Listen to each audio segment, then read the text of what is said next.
نحمدہ ونصلی علی رسولہ الکریم اما بعد فاعوذ باللہ من الشیطان الرجیم بسم اللہ الرحمن الرحیم والذین یرمون المحصنات ثم لم یأتوا بأربعة شہداء فاجلدوہم 80 جلدا ولا تقبلوا لهم شہادة ابدا واولئک هم الفاسقون صدق اللہ العظیم۔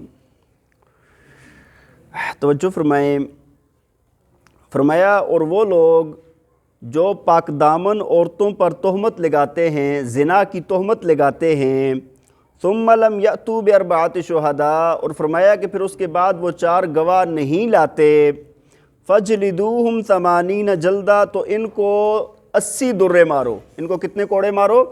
80 کوڑے مارو، 80 درے مارو۔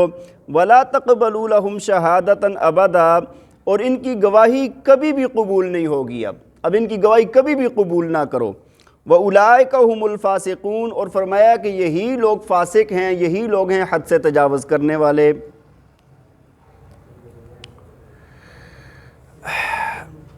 بھائی دیکھیں، اللہ تعالیٰ نے ابتدائی آیات کے اندر زنا کی حد کا بیان فرمایا ہے کہ اگر کوئی مسلمان مرد عورت زنا کر لیتے ہیں تو اس کی سزا بیان فرمائی ہے، اور ان پر ثابت ہو جاتی ہے تو فرمایا کہ ان کو 100 کوڑے مارے جائیں گے۔ کتنے کوڑے مارے جائیں گے؟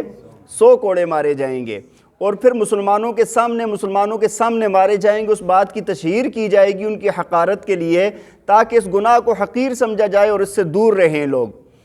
اور پھر اگلی بات بیان فرمائی کہ ایک تو یہ ہے کہ ان کو یہ کیا جائے گا، دوسرا ایسے بندے سے جو زناکار مرد ہے یا عورت ہے، اس سے کوئی دوسرا پاک باز مرد یا پاک باز عورت اس سے نکاح نہ کرے۔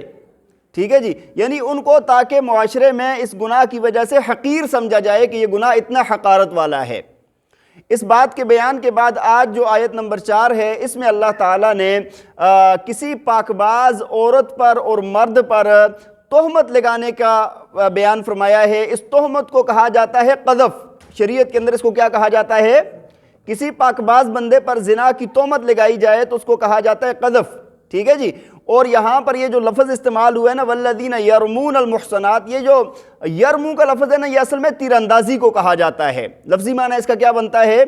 لیکن یہ عیب جوئی کے لیے بھی استعمال ہوتا ہے، اور یرمون کا لفظ یہ جہاں پر بھی استعمال ہوگا نا عیب جوئی میں سے، اس سے صرف زنا مراد ہوتا ہے۔ اس سے کیا مراد ہوتا ہے؟ اسی وجہ سے میں نے ترجمے میں کیا کہا کہ جو لوگ پاک باز عورتوں پر زنا کی تہمت لگاتے ہیں، تو جہاں پر بھی عیب جوئی کے لیے استعمال ہوگا وہاں پر عیب کون سا مراد ہوتا ہے؟ اس سے زنا مراد ہوتا ہے۔ تو اس کی حد کا بیان فرمایا ہے کہ جو بندہ کسی پاک باز عورتوں پر زنا کی تہمت لگائے، تو اب کیا مردوں پر لگائے گا تو اس کا نہیں ہوگا؟ یہ بات نہیں ہے، بلکہ عورتوں کا ذکر اس وجہ سے ہے، ان کی عفت، پاکیزگی، پاک دامنی، ان کی مجبوری، اور اس وجہ سے عورتوں کا نام لیا گیا ہے یہاں پر۔ ورنہ اگر کوئی مردوں پر تہمت لگاتا ہے تو تب بھی یہی اس کی سزا ہے، اور اگر کوئی عورت پر تہمت لگاتی ہے پھر بھی یہی سزا ہے، کوئی مرد عورت پر تہمت لگاتا ہے پھر بھی یہی سزا ہے، کوئی عورت مرد پر تہمت لگاتی ہے پھر بھی اس کی یہی سزا ہے۔ تو فرمایا کہ والذین یرمون المحصنات، فرمایا ثم لم یأتوا بأربعة شہداء، اگر کوئی بندہ پاک باز عورتوں پر زنا کی تہمت لگائے، ثم لم یأتوا بأربعة شہداء، اور اس کے بعد وہ 4 گواہ نہ لا سکے، 4 گواہ نہ لا سکے۔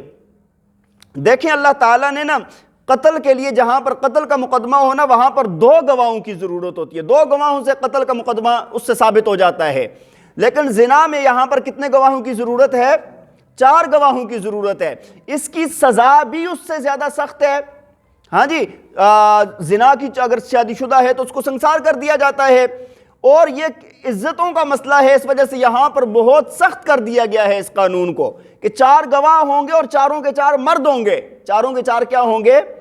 اور گواہی بھی ایسے نہیں، یہ بات توجہ اور غور کے ساتھ سنیں، یہ گواہی کیسے دی جائے گی؟ گواہی ایسے دی جائے گی کہ 4 عینی شاہد مرد گواہ ہوں گے، اور وہ یہ گواہی دیں گے کہ ہم نے ان کو ایسے زنا کرتے ہوئے دیکھا ہے جس طرح کہ سرمادانی کے اندر سلائی ڈلی ہوئی ہوتی ہے۔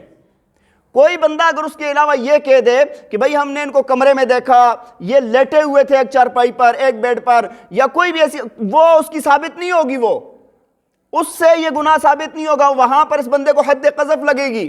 کہ تم نے اس کے اوپر تہمت لگا دی ہے۔ بات سمجھ آ رہی ہے؟ 4 بندے ہوں، 4 گواہ ہوں، اور دیکھنے کی حالت وہی ہے جو میں نے آپ کو بتائی ہے۔ ہر ایک بندہ ان میں سے یہ کہے کہ ایسے ہم نے دیکھا ہے، تب جا کر وہ ثابت ہوگا اس پر گناہ، اور پھر اس کو رجم کیا جائے گا یا اس کو کوڑے مارے جائیں گے۔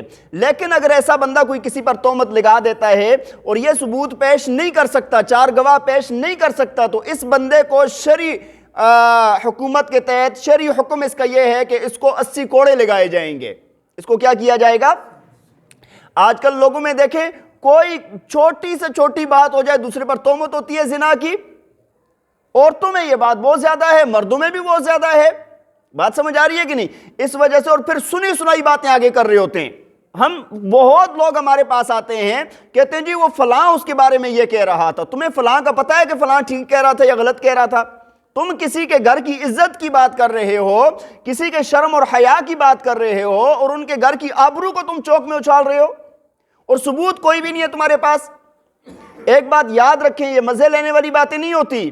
اللہ کی عدالت میں اس کی پوچھ ہوگی، وہاں پر جواب نہیں دے سکیں گے۔ اللہ تعالیٰ نے اگر پوچھ لیا نا، بتا تو نے فلاں کے متعلق یہ بات کی تھی، بتا اس کی کیا ہے تیرے پاس دلیل، کیا ثبوت ہے تیرے پاس، کیا جواب دیں گے بھائی وہاں پر؟ اسی وجہ سے حدیث میں آتا ہے نا، فرمایا ظن المؤمنون خیرا، مومنین کے ساتھ خیر کا گمان رکھیں، بہتری والا گمان رکھیں ان کے ساتھ۔ کیوں؟ دیکھیں، اصل سمجھدار انسان وہ ہوتا ہے کہ جو اپنے اوپر مقدمے نہ بنوائے۔ ایک بندہ ویسے فضول کہہ رہا ہے، فضول، اس نے تو اللہ کی عدالت میں اس پر مقدمہ جاری ہو گیا، اس کے ثبوت دینے پڑیں گے، اس کے لیے اس کو سارے بہت جتن کرنے پڑیں گے، نہیں تو اس کو اللہ کے ہاں عذاب ہوگا۔ اور ایک بندہ خاموش ہے اور اچھا گمان رکھ رہا ہے، اچھا گمان رکھنے پر اس کو ثواب ملتا ہے۔ ایک سمجھدار انسان تو وہ ہوا نا جو ثواب کما رہا ہے، نہ کہ وہ بندہ سمجھدار ہے جو منہ سے جو آتا ہے وہ نکالتا ہے اور گناہ اپنے پلے ڈالتا جا رہا ہے۔ بات سمجھ آ رہی ہے کہ نہیں؟ اور اسی وجہ سے پھر شریعت کے اندر بہت ساری ایسی باتیں بتائی گئی ہیں کہ بھائی ایک مسلمان دوسرے مسلمان کا پردہ رکھے گا تو اللہ تعالیٰ قیامت والے دن اس کے گناہوں کا پردہ رکھیں گے، اجر بتائے گئے ہیں اس کے اوپر۔ ٹھیک ہے؟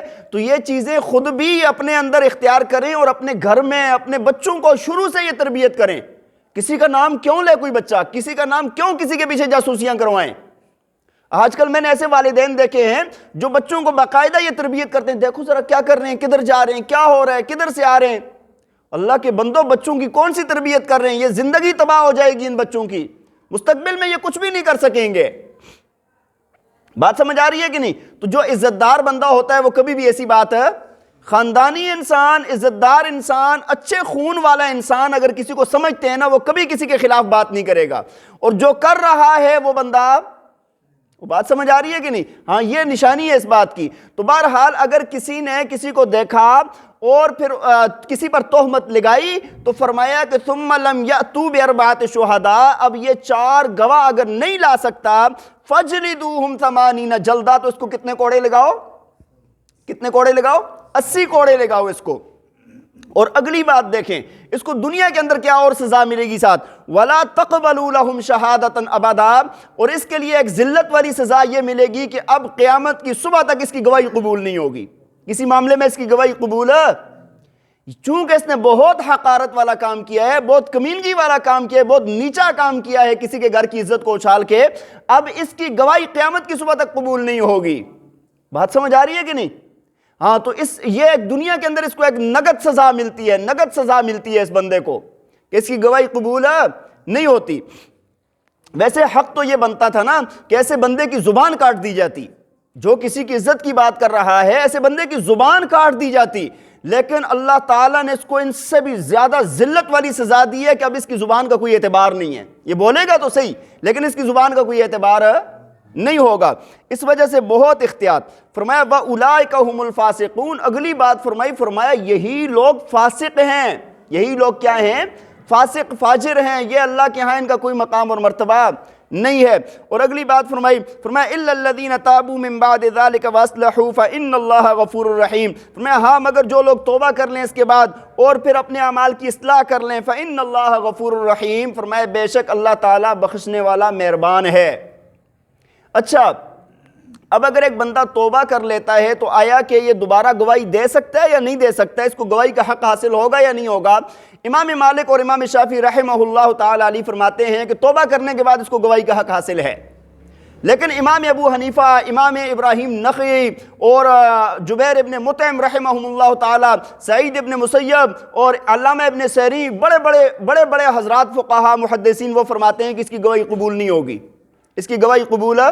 پہلے حضرات فرماتے ہیں کہ جب اللہ تعالیٰ نے فرما دیا نا الا الذین تابوا من بعد ذلک واصلحوا، جب اس نے توبہ کر لی، نیک اعمال شروع کر دیے تو اللہ اس کو بخش دے گا۔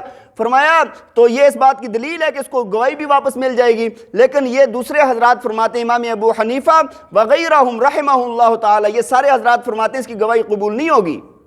ہاں جو اللہ نے آخر میں فرمایا نا وَأُولَٰئِكَ هُمُ الْفَاسِقُونَ، کہ یہ بندہ فاسق فاجر ہے، گنہگار ہے، توبہ کرنے سے اس کا فسق دور ہو جائے گا، لیکن اس کی گواہی تو قبول پھر بعد میں بھی نہیں ہوگی، گواہی اس کی قبول ہے۔ کیوں؟ فرمایا دیکھو اس کی ایک بات یہ ہے کہ ایک بندے نے کسی پر تہمت لگا دی، اگر تہمت لگا دی، اس کے بعد وہ کہتا ہے جی میں پکی توبہ کرتا ہوں، سچی توبہ کرتا ہوں، تو کیا اس کو کوڑے نہیں لگیں گے؟ پھر تو اس کا مطلب یہ ہوا نا کہ اس کو کوڑے بھی نہ لگائے جائیں گے نا۔ تو جب کوڑے لگ رہے ہیں تو اسی طرح اس کی گواہی بھی قبول نہیں ہوگی، اس کی گواہی بھی قبول نہیں ہوگی۔ لیکن یہ ہے کہ یہ جو فسق والا معاملہ ہے نا، اگر ایسا بندہ توبہ کر لیتا ہے تو فاسق اور فاجر پھر آگے نہیں رہتا۔ اللہ تعالی ہمیں عمل کرنے کی توفیق عطا فرمائے۔ وآخر دعوانا ان الحمد للہ رب العالمین۔